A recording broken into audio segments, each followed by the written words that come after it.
Dam છે કે પાડો છે હું ક્લિયર નથી થતું એ નથી કહેતો ભાઈ રોશન હું આપણે પાદળીથી આગળ હાલીએ પછી પુલ આવે ને ઓજત ઉપરનો પ્રવીણભાઈનો વિડીયો હોય તો ઓજતનું ઓલું પુલ તૂટેલું છે એ તો સિંચાઈનું છે હાલો પણ આ રોડ ઉપર ઇન્દ્રાળા પાદળી રોડ ઉપર જે છે એ હા હા હા હા મોટું પુલ ઓજતનું છે પ્રવીણભાઈને આપો કેમ છો મજામાં? હવે મેં કીધું એ પુલની અંદર ઉપરથી જે ઝાડવા કપાઈને આવ્યા એ બધા નીચે બ્લોક થઈ ગયા છે. પાણીનો નિકાલ જે થવો જોઈએ એ થતો જ નથી અને એના કારણે આગળ બધા પારા તૂટ્યા. તો આ કોની જવાબદારીમાં આવે છે? એ નીચે ઝાડવા પહેલાં તો ઝાડવા કટિંગ કરીને પહેલાં અંદર નાખી દીધા, એ બહાર કાઢવાના હતા, એની જગ્યાએ અંદર નાખી દીધા. તો એ બધું બ્લોક જે પાણીનો પ્રવાહ હતો એ તો બ્લોક થઈ ગયો છે. નહીં પણ સફાઈ કરી હોય તો એવડા મોટા મોટા આખા બાવળ છે એ દેખાણા જ નહીં કોઈ અધિકારીને.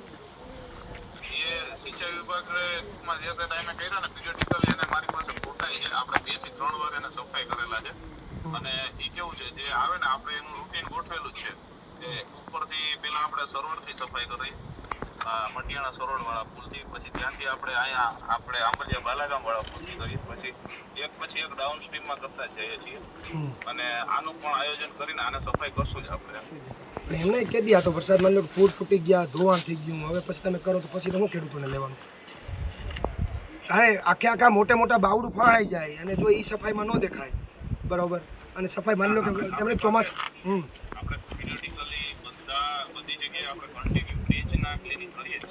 અહીંયા તમે આવજો જોજો આખા બાવળ ફસાયેલા છે તો અહીંયા કેમ કોઈ ધ્યાનમાં ન આવ્યું? એ મારું કહેવાનું છે. અત્યાર સુધી કેમ કોઈ ધ્યાનમાં ન આવ્યું? તો એમને કહેવાનું એમ છે નથી થઈ હોય તો ક્યાં પ્રશ્ન છે? નથી થઈ, મેં લાઈવ કર્યું છે, વિડીયો લીધો છે, તમને એમનો વિડીયો નાખીશું.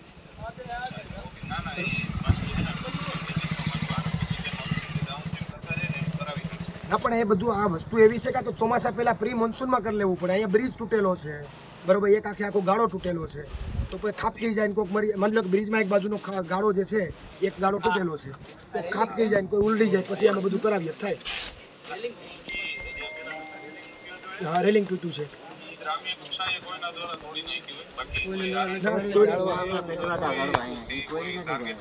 નહીં તમે તોડ્યું એવું નથી કેતો પણ તૂટ્યો છે એનું સમારકામ તો કરવું પડશે ને. તમે તોડ્યું એવું આક્ષેપ નથી મારો પણ તમે તૂટ્યું એનું સમારકામ તો કરવું પડશે ને. એ તો ગામ ઉપર ઢોળાવવાનું નથી ને.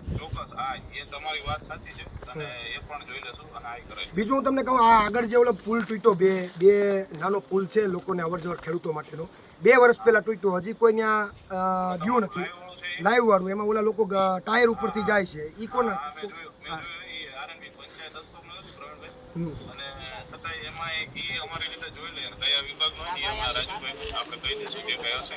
ના એમાં તો જે વિભાગ જો તમારા વિભાગમાં ન આવતું જે વિભાગમાં આવતું એ વિભાગને કહેજો. જો એ તાત્કાલિક ન થયું અને એમાં કોઈ ગયો ને ખાપકો ને તો એ અઘરો પ્રશ્ન છે ને એમાં તો હું કોર્ટમાં જઈશ. આમાં નાની વાત, આમાં બીજી વાતમાં નહીં જાઉં.